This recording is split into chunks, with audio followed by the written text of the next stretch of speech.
Stephen 5000 asked the question, what if government wasn't geographically based? As an alternative, he presented the idea that the inhabitants of a geographical region could choose to belong to one of many governments or collectives.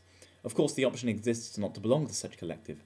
I could fill a 10-minute video with practical problems of such a proposition, for instance, how to deal with criminal activity purported by these non-members, as it would be bizarre to hold them to a code of justice that they don't endorse, and to let them do whatever they please would leave all members of all collectives powerless to protect themselves or their possessions. Or how one could even go about setting up such a state in the first place, considering that one would have to either usurp an existing government, or find the people willing to found such a state, considering that they would hold no common ground apart from wanting to live differently from one another, or even how one would found services that necessarily need to be provided to people in a particular geographical location, as I can't imagine many socialists would be happy if their electricity, heating or gas was provided by a privately owned company. I'm not even going to bring up the question as to which collectives would be responsible for providing roads and housing for the entire geographical region.